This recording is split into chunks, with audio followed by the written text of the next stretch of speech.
My name is Christy Busby, and you are about to listen to the next episode of my podcast called Fate, From Atheism to Enlightenment. So come on in, join me. We're going to talk about it all, from atheism to enlightenment. Alrighty, guys, here we go. Get ready, and welcome to your fate. Welcome, everyone, to the next episode of Fate. How's everybody doing out there? On today's show, I have returning guest, Marzcia Techau. We are here to talk about growing up gifted. She is a healer. She has the ability to perceive beyond the normal human being out there. It's fascinating to me. I'm super excited to hear her journey. Marzcia, welcome to your fate, my friend. Welcome back. How you doing? I'm doing very well, and thank you very much for having me back. It's so nice. Really lovely to be back. I am very honored you're taking the time. You're in Berlin right now promoting your latest book. So thank you for taking the time on a, I'm sure, busy schedule and talking to me about growing up gifted. I talk to a lot of healers and mediums and psychics on this show, and it is always fascinating to me that there are people here that have the ability to lift the veil, to see beyond things and sense things that I have never been able to sense, and most people can't. So why don't we start with talking a little bit about who you are now and what you're doing with your life, and then we'll get into how you came about learning to live with being gifted. Today, I'm a biologist. I'm a psychic medium, healer, spiritual teacher, and I'm really happy to combine both of my sides. The biology has a very big place in my heart, and the research part, how to investigate and find out of different things and see how things are connected. And that connected with the spiritual path is a very gifted way, or I feel it's a gift for me to have that combination. So I really love to, what can I say? For me, it's more like I'm at a service. I'm a service for the spirit world, to do healing work, to help people to be enlightened or grow or connect with their soul and get the best out of their life. And I know when the soul connects to the earth will benefit from the connection with the divine soul. So every time we do a healing work, we are actually also giving life energy and divine energy to Mother Earth and our surroundings. So that's what I really like to do, and that what's much of my time is going to do. I use that ability all the time. It feels like you are here. Your sole purpose is to help enlighten others, to heal others. You are, I would consider you a light worker. Wouldn't you consider yourself out there raising the vibration, helping others to illuminate us to who we are, healing people? And to me, that says light worker. I don't know. It is. I see it as a I see it as a service, as a light worker. Yeah. So I see, like many other people are light workers, and animals, a lot of other beings around, both in this dimension and other dimensions, are light workers. And the world really needs that right now. Yes. So, yes. One of the things that I love about your particular path as a light worker here is the science side of your brain. And it just for me personally lends so much more credibility to what you do, because your roots are grounded in mainstream science, and you grew up under mainstream education of biological sciences, using the scientific method, doing your research based on things that are very much accepted in mainstream life. And then you have this other part of you that is much more spiritual based and much more energy based. And um, can you talk a little bit about how you married the two of those in your own brain? Because they seem incompatible for a lot of people. Yeah, it's for me. It's more like the. I always been fascinated about life. So, what is life, and who are we in life, and how can life occur? It's so fascinating. And are we the only life in the universe, or are there more lives? And is this only the only dimension, or are there other dimensions? So it's like this feeling of investigating and looking, and not be judging, but being open. And for me, nature science sometimes has the problem in really investigating the spiritual matters or the divine or the basic of life. So in my investigation, it was clearly that my system were drawn into the divine as well. How does it work? How can healing work? And why does it work? And when I start to work as a healer, it was before I started to take my biology degree. So I had the spiritual path before I started biology.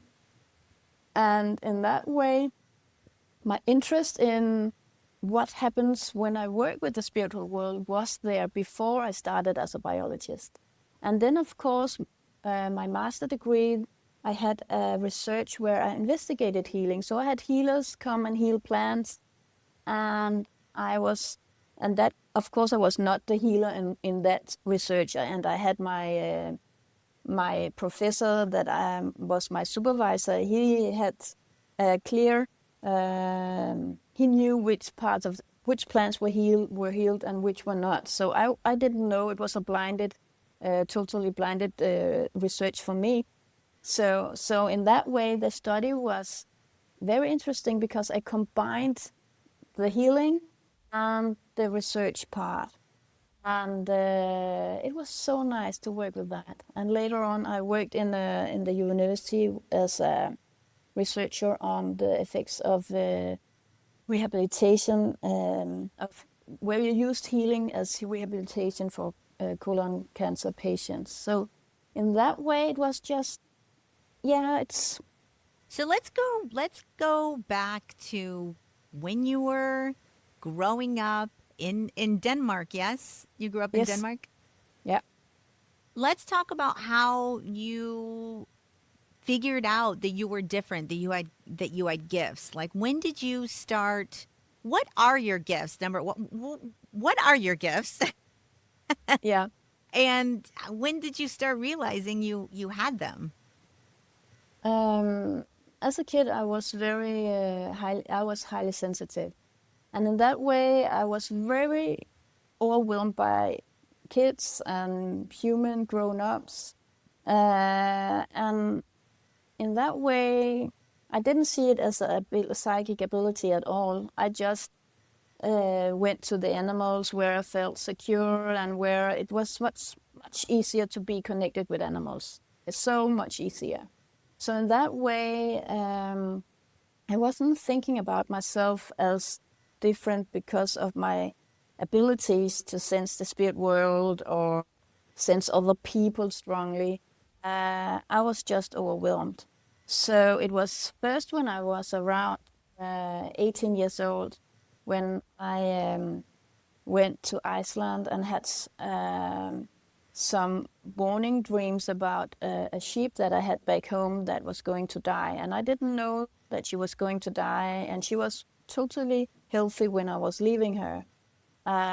So it was first when I was in the late teens that I actually found out that something was not totally normal. Normally, I wasn't feeling like I was belonging to the normal kids. So because I was highly sensitive, I was still, I didn't really work with the other ones very good.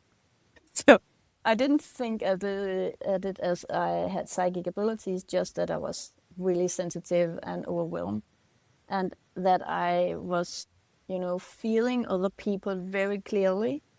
And when people were saying, I'm doing all right and very good, and I could sense they were not, I was confused. And that's the normal problem when you are talking to kids that have this since I would say most kids today actually have a really high sensitivity, so they can actually quite clearly sense when when what you are saying is not how you're feeling. Mm-hmm.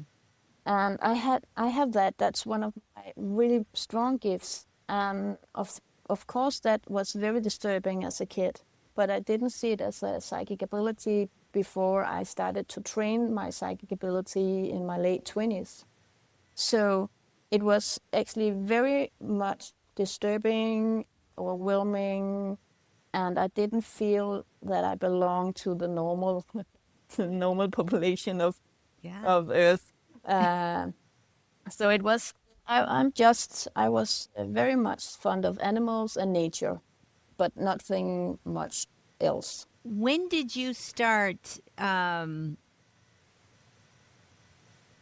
speaking that understanding that you had gifts? Did you ever speak to your parents about, like, look, I feel other people's energy, I am intuitive about this, or when how did this start developing really for you?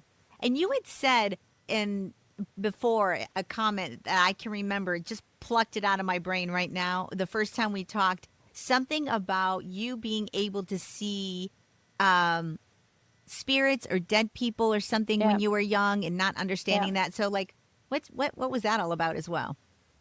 I the thing is that when I was very much connected to nature, and I sensed the presence of nature, and also it was like I felt more that I belonged with elves and small fairies, and it's like it was like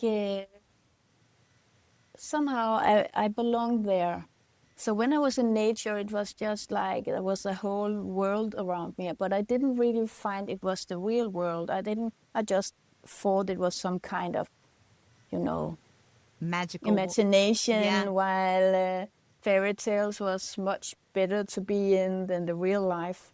But after I trained my skills, I definitely sensed them very clearly.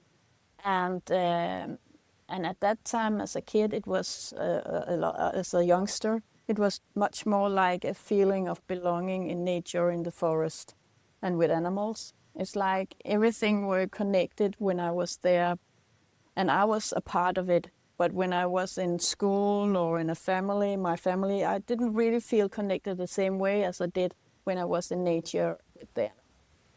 So in that way, it was another thing of, it was another kind of being where I was striving. It was not like a human being.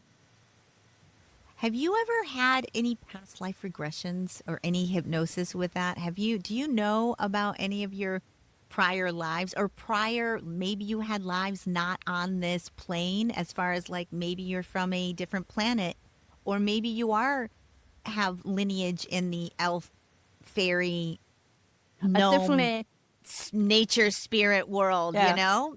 yeah. It's I have been because I work as a past, a karmic healer where we work with past lives. I have been in contact with many of my past lives, and in the start, again, in my late teens, I had those two dreams where I dreamed about the death of two of my animals, the sheep and the horse, when I was 18 and 19 years old, and it was like really clear for me that something really intense different was there. I had to somehow deep in myself accept that that ability was there. And one path of my development was actually to get a regression. So I went to a healer, and she was helping me back in past lives. But after just one time when she did that, I started to go back to past life myself, in dreams, or certainly I just somehow shifted from this life to another life. And the past life, working with that has been one of the first really big transformation experiences for me in developing my skills, because in past lives I have been working with these skills, and also in past life I have got trauma that made it difficult for me to access my skills. So I have to start to work with my blockage or trauma when having those skills. Or one of the first really intense past lives that I was in contact with was that I was a nun, and this nun had been pregnant to a man walking around singing like a troubadour, and he was off, and she had a kid, and it was not really good. The family wasn't very happy, and the monastery wasn't really happy, and the kid was taken away from her, and I woke up with the feeling of being hanged. She hanged herself like a suicide. And she was really like closing down her contact to God, and also her trust in family and in love, and just have this big sadness. So one of the first things that I really had to do was that I had this feeling of waking up with that, and I couldn't speak. It was like I had nearly no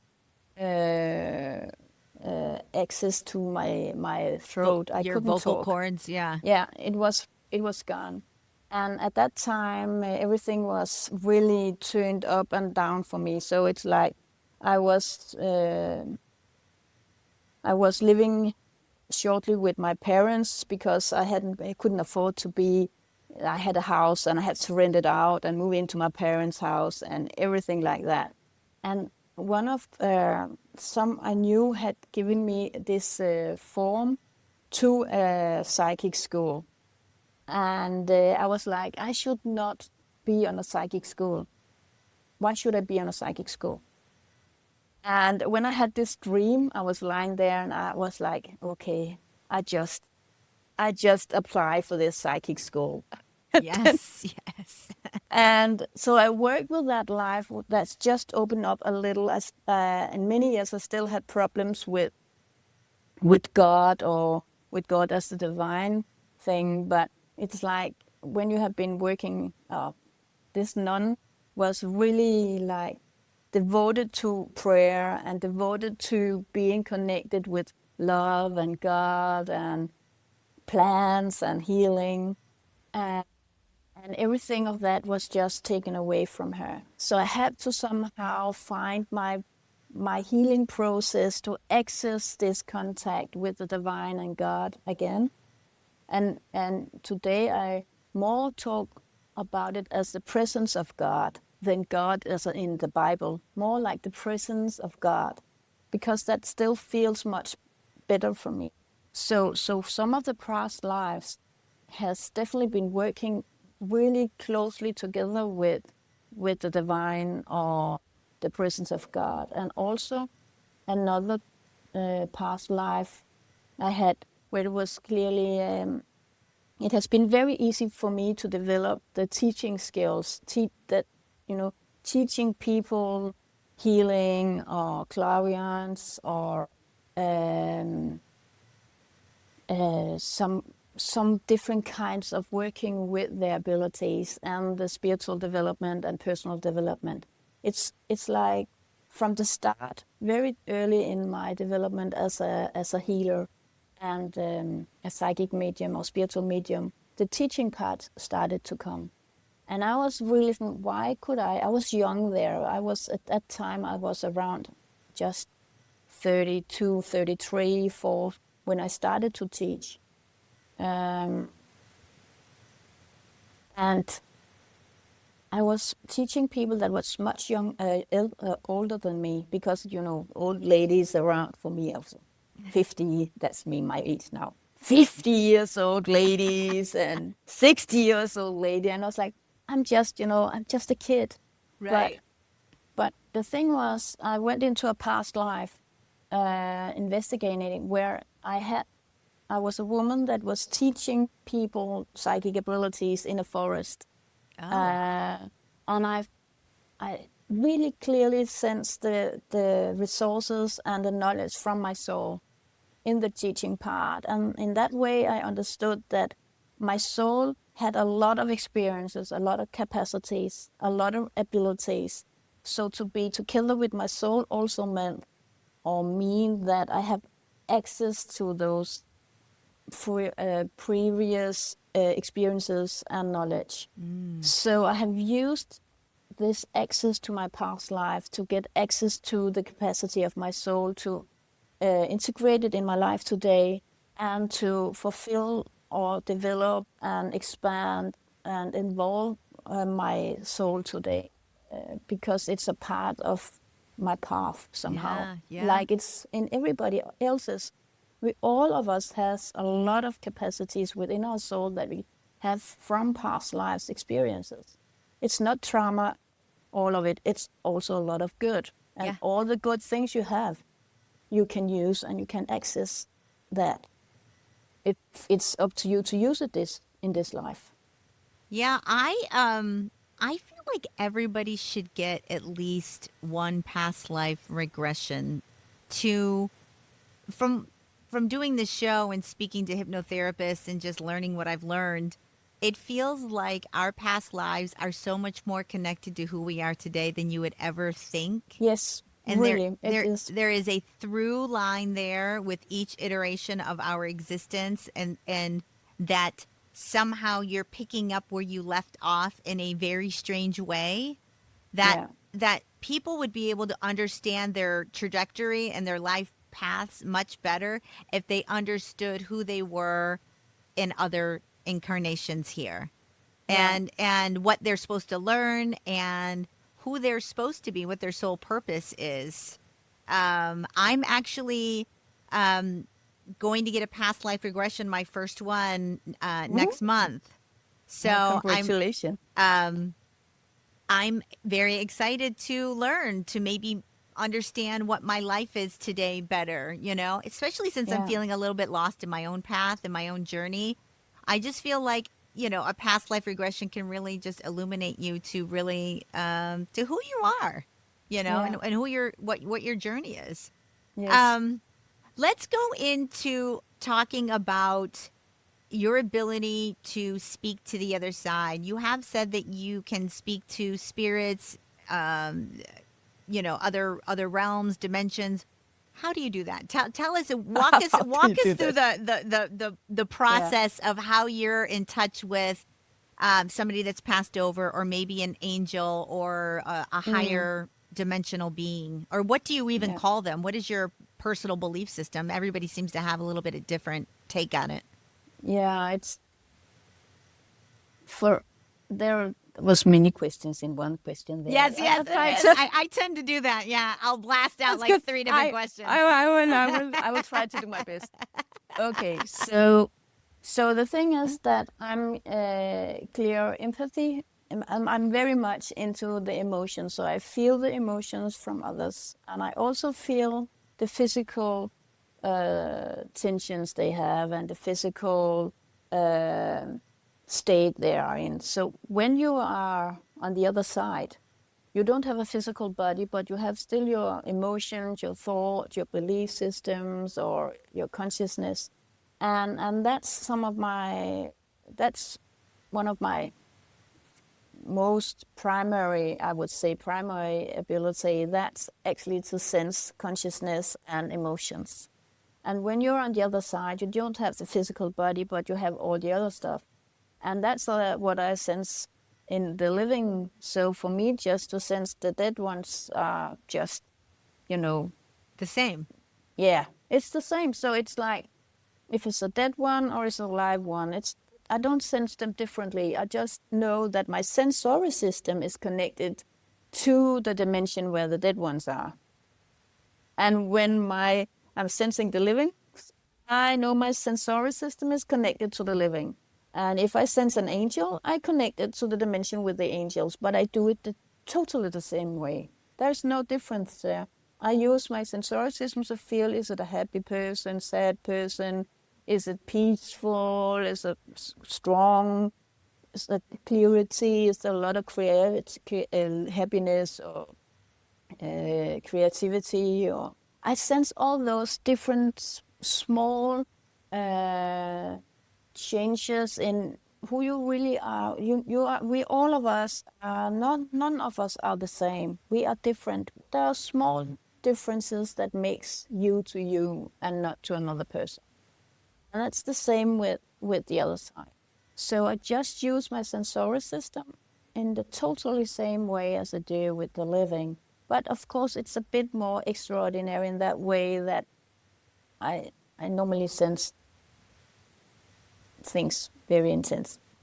So, do you use your scientific background to check your I wouldn't say check your work, but check your what your interpretations of what you're feeling. How do you, I guess for lack of a better something more direct to say, how do you know that you're feeling something else, or how can you confirm that the information you're getting is accurate or true, or how do you use your science background to confirm this is what is really happening for you, that you're speaking to somebody, a soul, an entity, an angel on the other side, and you can Yeah, get confirmation in some way?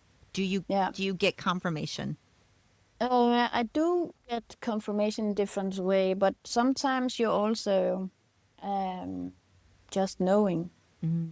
Sometimes it's just like I have been training to sense the archangel Michael when he arrives in my energy field. I sense him in that way, and when Gabriel arrives in my energy field and I can sense the archangel Gabriel, I know how that feels because we have been working together so much. So it's like it's also a knowing, a recognition of our old friends. How do you do that? It's like you don't even need to see your old friend. You can sense your old friend is there, and it's the same way. So when I work, I also try to learn to recognize the ones that are working through me because the angels are working through me. I'm not an angel. I'm just, a healer, a channel that holds the space for the spirit world to work with my client, or for the spirit world to teach my students.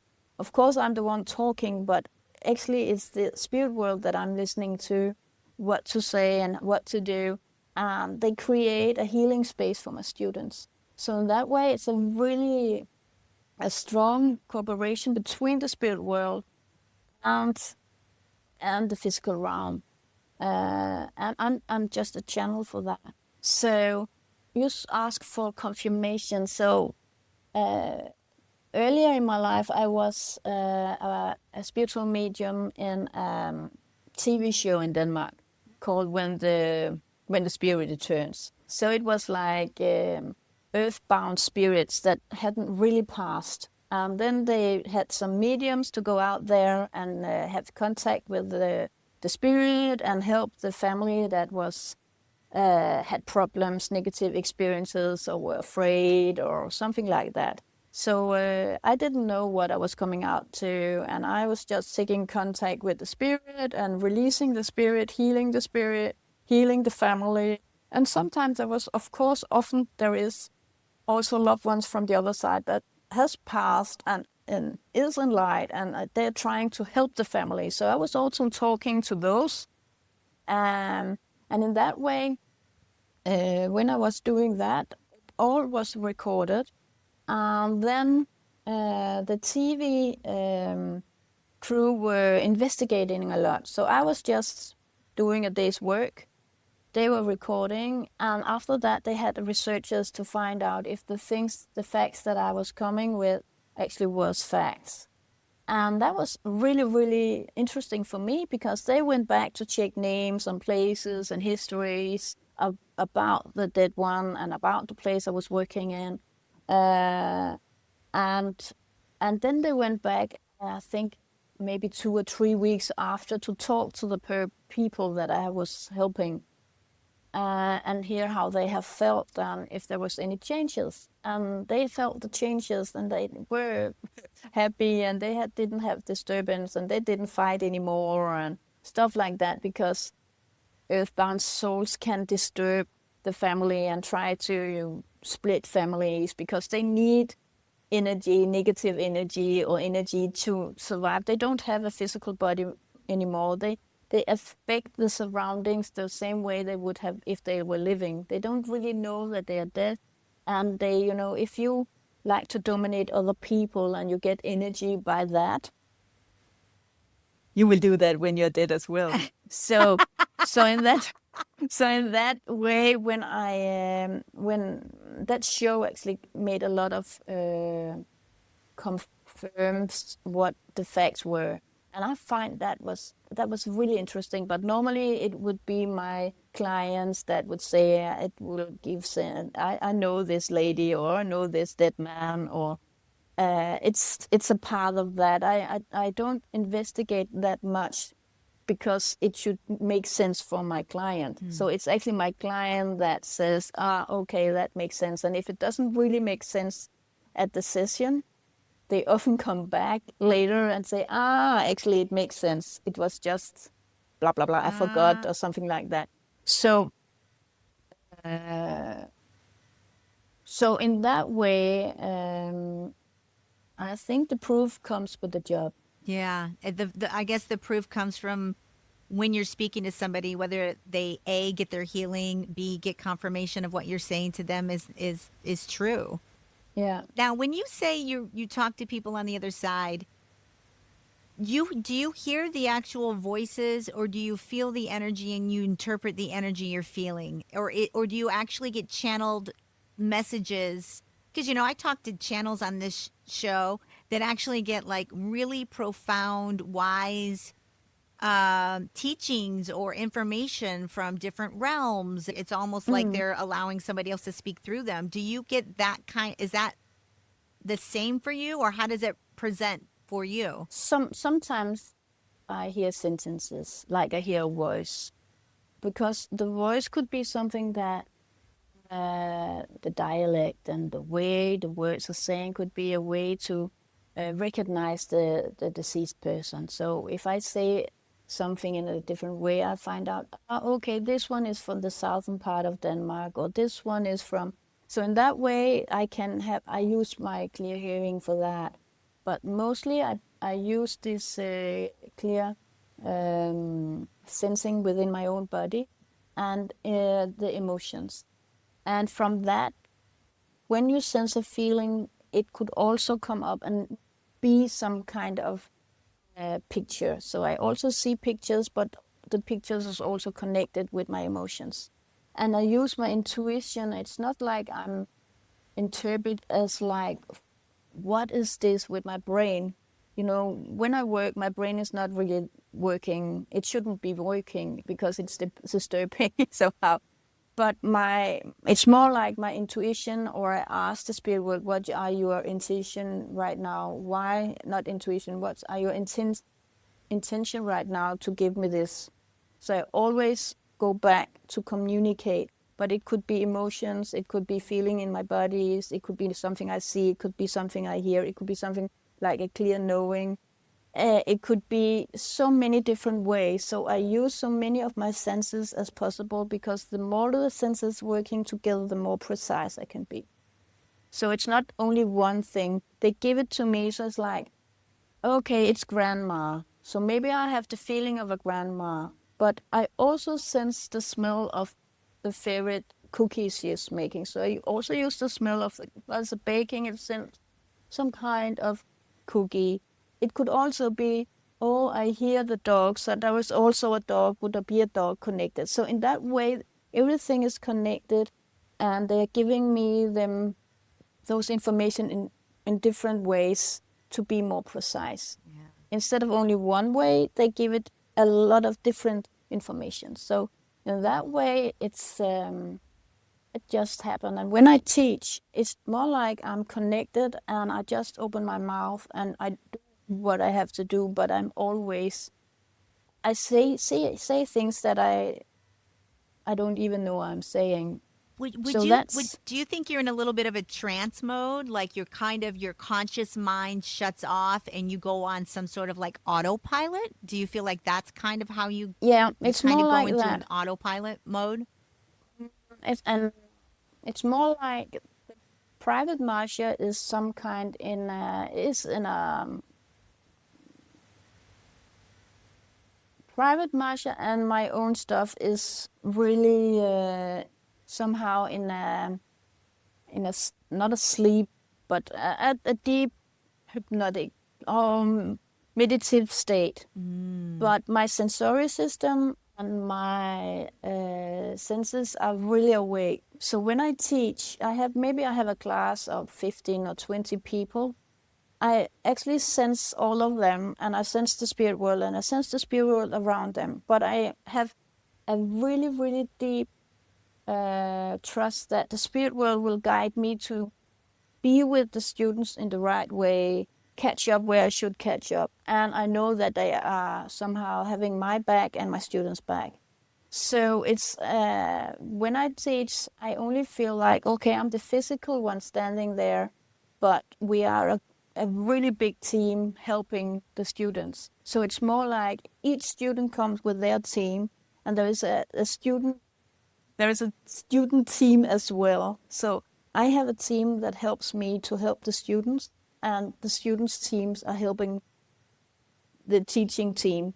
So for me, it's like I'm a healer, I'm the physical one, but I hold the space for the spirit world to heal my clients. And my clients' readiness is actually what's interesting, because when my client is ready to heal, the healing's there, and they will always try to meet the request and the need of my client. And that's the same with a teaching situation. The spirit world will meet the readiness for my student to develop. And in that, there is also a really respectful way of being with that. So I know I cannot push my students.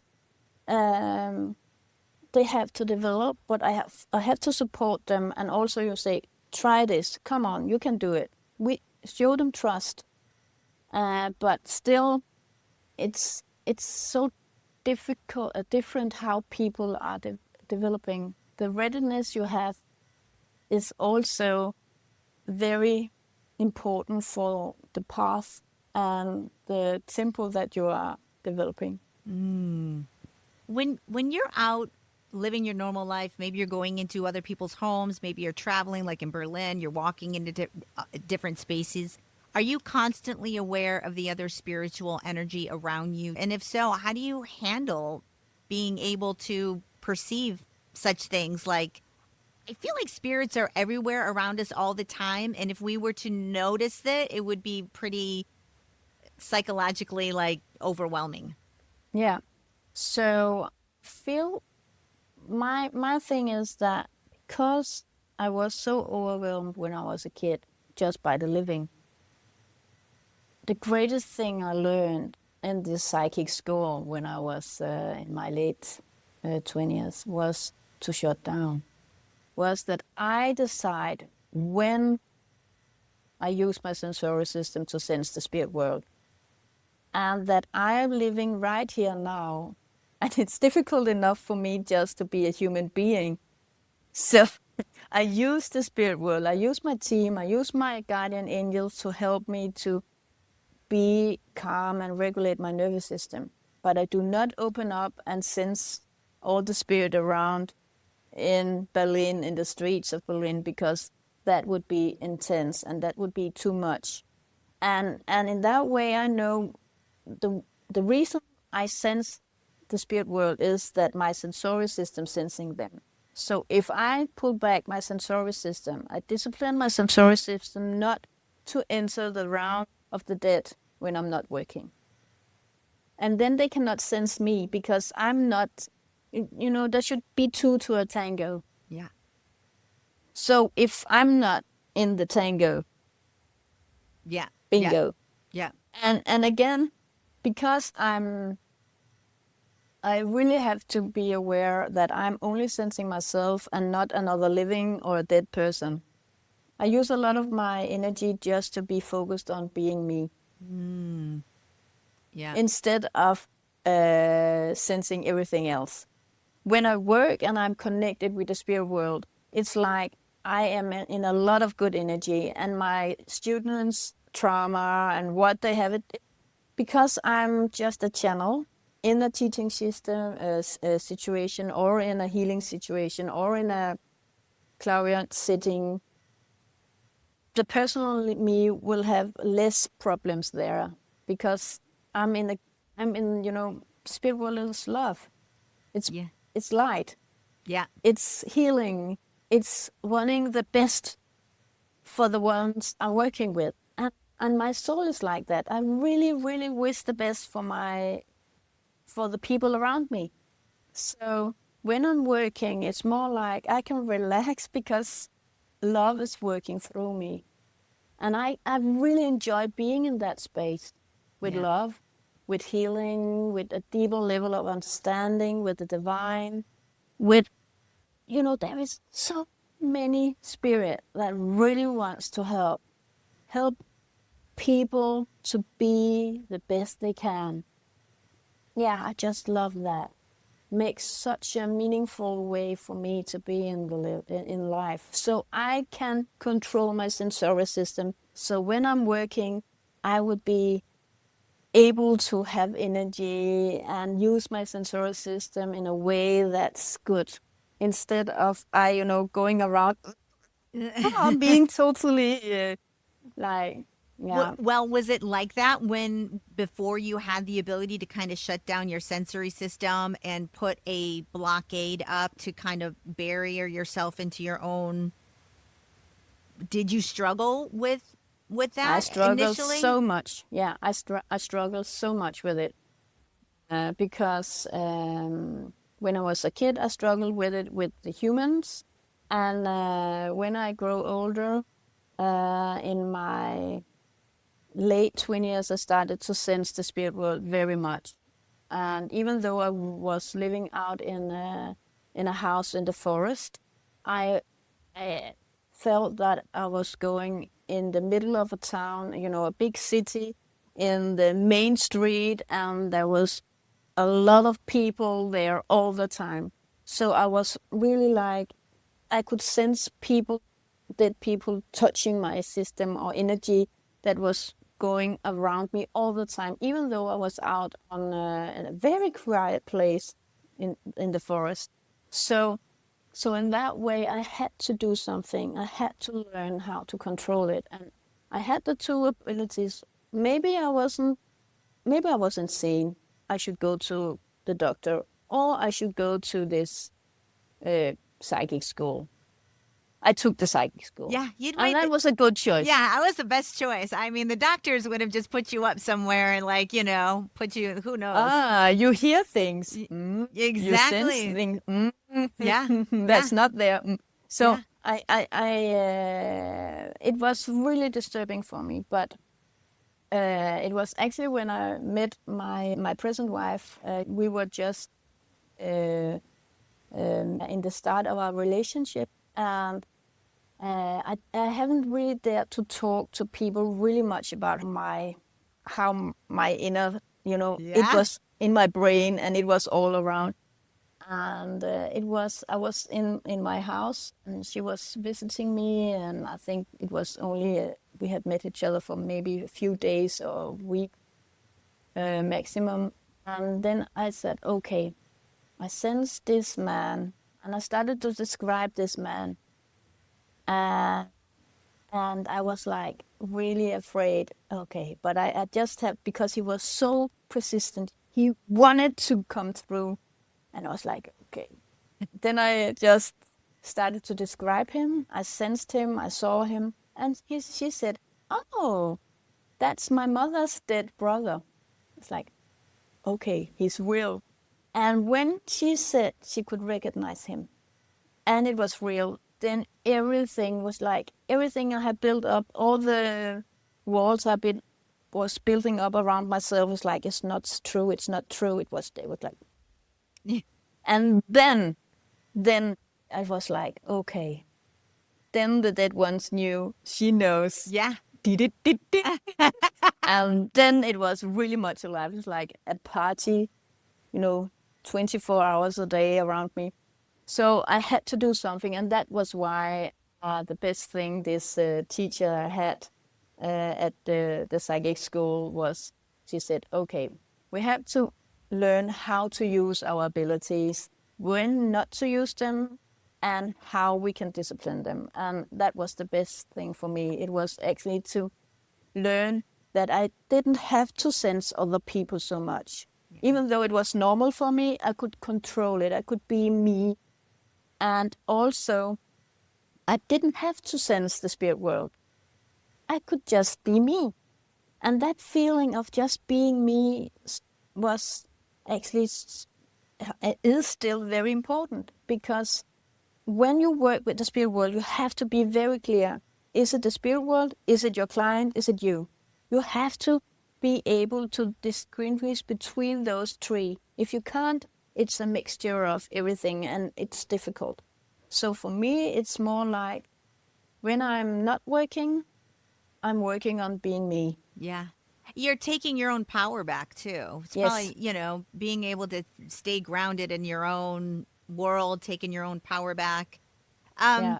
When you're working with Spirit Land, do you use have to use a lot of spiritual hygiene around you to make sure that you don't get a spiritual attachment or a negative entity? Because as much as you work with light, you can't have light without dark. There are Mm. both out there in the Spirit Land.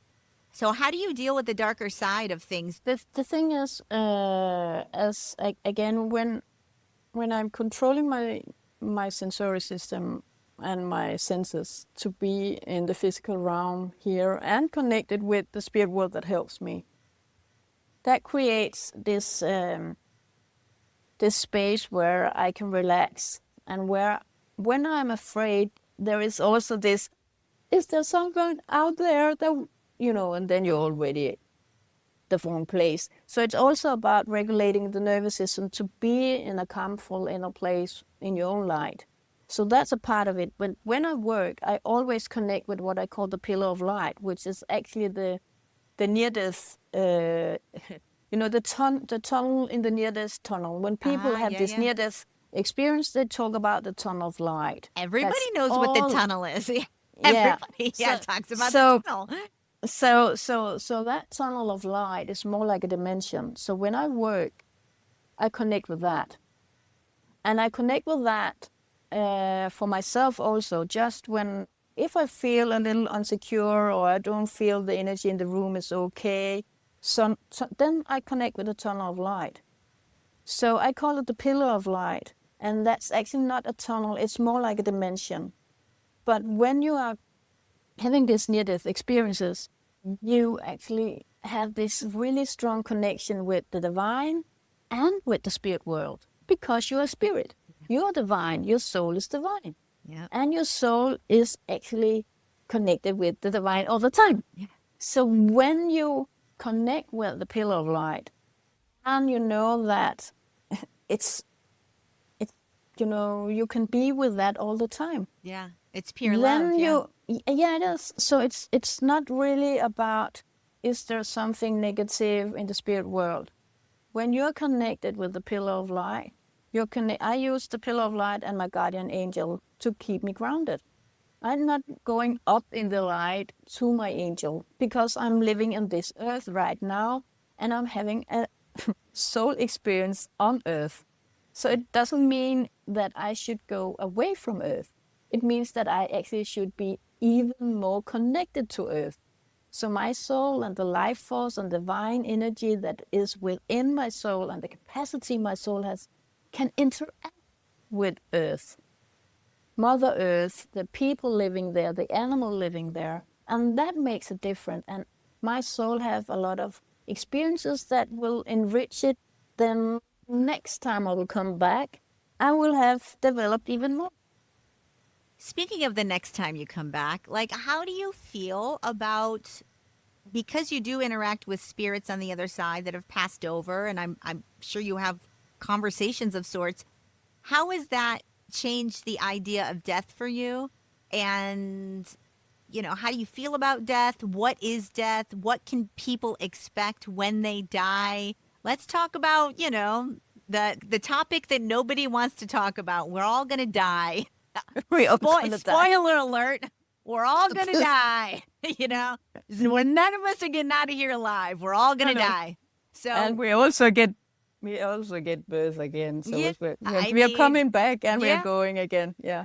I No. mean, I would say the biggest gift of my whole spiritual awakening and learning all of this stuff is that I have a completely different take on death. I don't fear it. I used to fear death a lot. Like, I used to fear um being like because I was an atheist. I also didn't believe in the heaven hell story. Mm. So like I just thought I was like a tree. I would grow up from the earth and then I would die and I would go back to the earth, and like once I died that was it.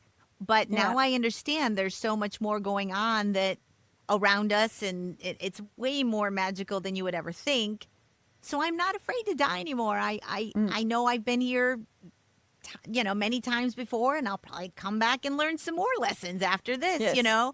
So what is your take on death, and how do you feel about it? Um.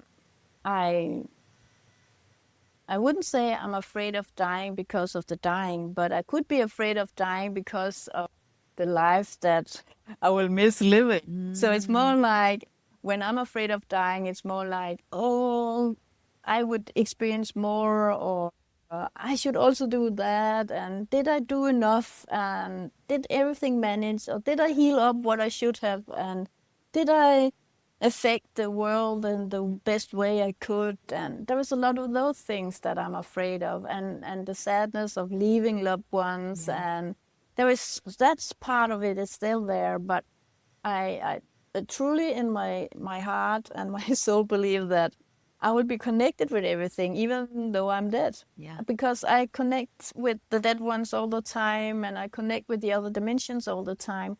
And in that way, many times it's like when people are on the other side, they are more their soul. So much more the love can actually come true, because there is no filters like addiction or trauma. The soul do not have traumas. So in that way, I have seen so much love from the loved ones to the living relatives, and so much healing there in the meeting from the living to the dead and the dead to the living. So in that way, I don't fear death, and I know I will be back. And what I'm trying to say to myself, what I'm not doing this life, I will do next life. yeah, So I can have a very long to-do list, and it's not healthy to have that. So I'm trying to do it. What I can do this life, I can do, and the rest I will do next life, yeah, or the next 3 lives, or 5 lives. So, yeah, so in that way, I feel this life we are in right now is so precious. It will not come back.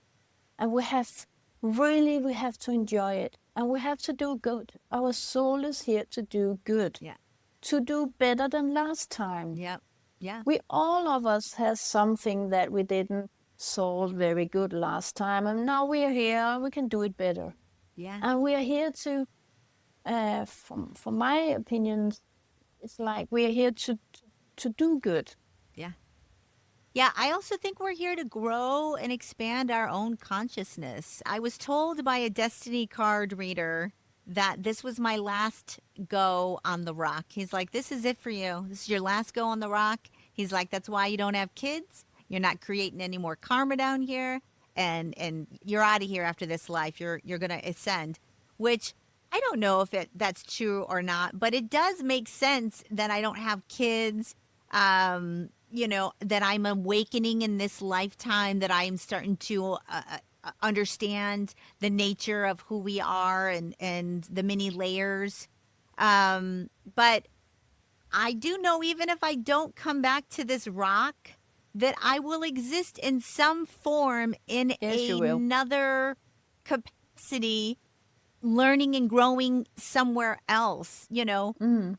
I do want to ask a little bit about when you talk about realms, dimensions. I'm starting to understand, and I believe that we do live in a multi-dimensional reality where your frequency, your vibration, Your resonance kind of determines what you're tuning into in a way. Mm. And most everything is, when you get down to it, energy, and not even really full on matter once you get down, down, down, down, down, down, down to the nitty Mm. gritty of what we are. Um, what's your perspective? What's your take on nature, reality, and the multi-layeredness of it all? What's your take? And I have 1 minute. Yeah, Oh, I that's know. good. And go. That's, that's perfect. Super. So, um, many times I explained it like we have the deep sea and all, the ocean. We have the deep sea and the ocean, and then we also have the surface. It's like the surface, like this, but it's still the sea. So it's still the ocean. And I see it the same way. So when you say frequencies, that's correct. But it's also, when I see the divine, it's like it could be the same, really. It's like a fully structure that's no structure. It's like when you talk about the stem cell, the first cell that's not different. It's not a skin cell. It's a cell that could develop into Into all the anything. others. Yeah. I see the divine. It's divine is like that. So when you come deep into that, you end up there. But from that, everything can happen. Everything can uh, blossom out from that. And in that way, it's even the finest, really like angel energy. It's like a butterfly energy, but just even really, really gentle. It's still the divine. It's just another part of the ocean, the layer of the ocean. So yes, of course, somehow we all are one. We all are all connected in the same divine structure, which is not really a structure. For me, it's more like a fluid way of Energy, right? It's energy, yeah, right? I yeah, mean, but another kind of energy than the one you have from the normal energy. It's emotionally energy. It's mm, consciousness. It's energy with many more dimensions. So it's not like energy that you have in your wire. It's more like emotional energy connected in consciousness, connected with something that could create a physical form if it's necessary, but it could also be a energy form that's a structure as an elf or an right? angel. So it's I see it more like an ultimate divine structure of emotion, consciousness, and it's creative. And it comes from that. Yeah. And everything comes from that. Meaning other dimensions, angels, Yes, yes, you know, I personally think that there are a plethora of other species out there in the yes. universe that also come from this divine. And I think that we Mm. are eventually going to come to find that we are very much a part of something much, much, much bigger. And it is still very much, much, much connected. Yes, it's many that works with past lives. Sometimes you also connect to past lives from other planets or other dimensions. So many of my students, when I work with them in past lives, we end up in different dimensions or we end up in other planets because your soul can travel in different dimensions and in different galaxies. That's no problem. Our lineage is connected to Earth. So, in that way, when we talk about our ancestors, then you have the genes from them, but their soul could also have been around. So, your soul and your genes are connected with each other. When you are connected with this physical body, then you're connected with your ancestors as well. But your soul can travel around everywhere. You know, I could talk to you for hours because there's other things. There's so many things we could get into. Like I'm interested in. I've started to learn a little bit about soul retrieval, Yes, and pulling back pieces of yourself from other yes. lifetimes that are going to help you heal. Like I find that fascinating. And when Yeah. we talk about healing, we should end on talking about your book, actually, Your Soul, Your Oh yeah, Life. that's You right. know, we Yes. should definitely end on that. Um, but you are ultimately a powerful healer, my friend.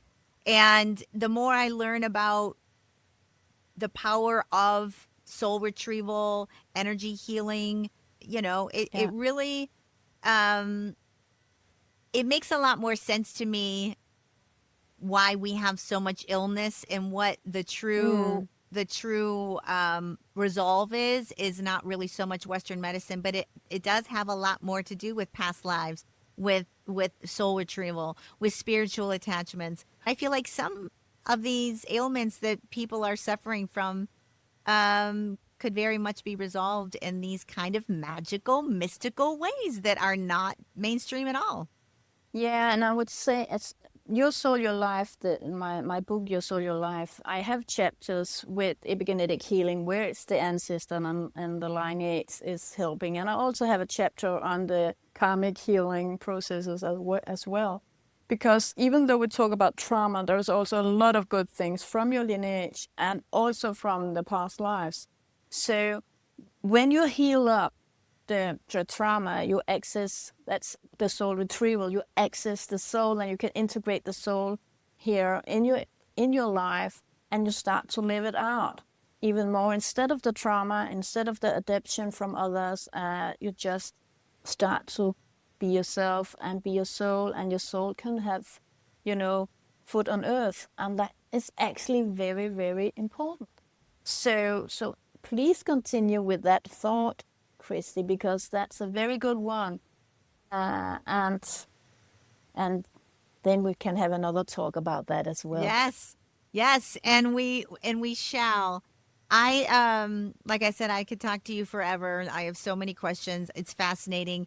I'd love to ask you about what it's like to go to a psychic medium school. Like, what do you learn in a psychic Yeah. medium school? I never even really heard of that. Like, there's just so many things. It's fascinating. I'm hoping that I'm working on decalcifying my pineal gland, because like when I close my eyes I see black, and from what I understand other people close their eyes and they see like colors or flashes or kaleidoscopes or whatever, and I'm like, oh, I don't see anything. I would say the first many months I made that. I was just sitting. It's like every time I close my eyes and connect it to, my light should go in one with the big light. Yeah. All the other ones was seeing light. I was sitting in dark for months, just Oh. sitting there. But what I found out was because I was so sensitive and sensed a lot of information all the time, they just, Marsha, you have to be quiet. Just sense quietness before you get any more information at all. Just sit in the dark and be quiet. Because I was so getting so many informations all the time, and I couldn't feel myself and I couldn't feel the spirit world because there was so much chaos. So they not closed down. I was just sitting in a dark room for months when I was trying to, sit and connect. So I sit and connected, but there was dark. So even though you see dark when you close your eyes and you try to train your third eye, just be patient and love the quietness and the darkness. Not so much to, think about or experience, just be. I'm working on it. I am hoping to develop more spidey senses and kind of use my own internal navigation system to experience my life better with more um, divine direction, if you will. Yeah, yeah. So I'm working on stuff like that, but I'm definitely sensing energy around me more, and I'm hoping to develop as I go. And if I can, like, go to a psychic medium school to help me explore, I Yeah, would be yeah, open to that, because I think everybody has different levels of gifts. So I think you would be yeah. much more powerful than I would, because I wasn't born with anything. But like maybe if I Yeah. work on I it, wouldn't, you shouldn't say it. You just haven't used them yet. So uh, you have, and you have, when you start to use your skills, you will find out that you have used them all the time. So yeah, it's, I love this part. I love this part where my students start to experience the sense or the abilities and wake up with them, and that's like, okay, what to do. So you're on a good path there, Christian. I mean, I do experience number synchronicity a lot. Like Yeah. last night, I woke Mm, up at 4:44. When I go through my day and I'm looking at the clock, like I had mm, just looked at it 30 seconds ago, and my timer said 11111. And I'm yeah. constantly seeing 1 2 3 4 or what, like numbers galore. So, because I'm always trying to tap into my more energy side, spirit side. Anyways, we will have to put that on the shelf. We are over our time. You were in Berlin. You are promoting your new book. I am going to put your book in the show notes. Pick up her book. It is all about healing, self healing. You are a light, my friend. I wish you well. I hear you're going to be in LA in February, and you and I will definitely have to hook up then. We will so much hook up, and yeah. And I will have the workshop there. That's inner child work, but it's also to connect with the sensory system and the spirit world to sense the healing energy. So that was a lot of different things, and the lecture about epigenetic healing and ancestors. So you can train a little on your I on will. your I will be. abilities there. Yes, I will. I will see you there. I will take your Yeah. workshops. I will get on board. Um, with that, ladies and gentlemen, we're gonna say goodbye to Marzcia. We're gonna let her continue her book tour, and we will see you next week on Fate from Atheism to Enlightenment. Journey well, everyone. Thanks, Marzcia. See you soon. Thank you very much. Yeah. See Bye. you. Bye, guys. Alrighty, guys. That is a wrap on this episode of Fate from Atheism to Enlightenment. Thank you, Marzcia Techau, for coming on the show again. She is a powerful psychic medium, healer. I'm going to put her book in the show notes. It is Your Soul, Your Life, a guide to healing and self-healing. She really is magical. And I thought it was such an interesting episode. I am absolutely fascinated with anybody who has any type of gifts, whether they channel, whether they're a healer, whether they can read your destiny, whatever that extra sensory perception that other people have. I want it. And I am kind of working towards it. I'm working on decalcifying my pineal gland and trying to sit more in silence and tapping into energy that exists around me. Like I'm definitely feeling energies differently than I ever have before in my life. And I do think that has a lot to do with me doing like some hypnosis tapes, like the Gateway Experience. If you don't know what the Gateway Experience is, it's Robert Monroe. There's a Monroe Institute out there, and it's basically a hypnosis program that helps you astral project out of your body and have communications with other dimensions. It has I don't do it regularly, and I haven't gotten all the way through the tapes, and it's something that I do sporadically based on how much time I have. But I have noticed that since I have been doing these tapes, that I am picking up on energy around me that I didn't before. And the only thing I can think of is that it does have this weird hemi-sync um, music that allow your both sides of your brains to communicate more cohesively. And I think that does open up extra sensory perception of things around in your environment. So I'm tr- I'm trying to hook in to that part of myself. I think we all have it to some degree or another. I think it all really depends on how much you focus on it and how much you develop it as to how much you're going to be able to perceive it. Obviously, people that have had near death experiences, so many of them come back with gifts that they can't explain after tapping into a higher realm or another dimension or whatever you want to say that is. So I think it's all something we're capable of doing. I just think some were born gifted with that capacity, maybe even more than they wanted it to be there. It sounds like Marzcia struggled a little bit when she was younger because she had an overwhelming amount of energetic field that she was interpreting in her body and her world. So I don't know. I'm going to tiptoe in that direction and see if I can't awaken something or start to hone my skills so I can interpret more of the world that is there. So that's what I'm going to do. I hope you enjoyed this episode. She is a light worker. I'm going to see her in February when she comes to the Living Consciously Expo that they have every year in Los Angeles in February. I've been volunteering at it for the last couple of years. And she gave me kind of a good idea. She said, why don't you interview people there and like do a booth and talk to people? And I thought to myself, oh, wow, that is really an interesting idea that I could just set up a booth and come and talk to a lot of the guests there. I would love to do a podcast from the Living Expo show. So I'm going to investigate that, see what that would entail. And I don't know, maybe I'll be announcing a booth at the Living Expo in February next year so I can interview some of the amazing speakers that they have there. They have some of the most talented healers, mediums, channelers, ufologists. So it's a fun time. Certainly is. All right, guys. Well, if you want to follow the show, I'm on Instagram at F.A.T.E podcast.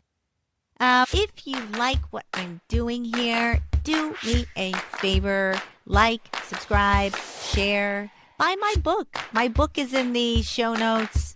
Some about my dogs, Mr. Pickles and Maggie. My beloved little boy, Mr. Pickles, had braces on his legs, and Maggie helps get him back on his feet. And it's a great little book about stick-to-itiveness and friendships. And buy my book. It's adorable. Little something. Show me a little love. Anyways, gang, welcome to your fate, y'all. I'll see you next week. Journey well.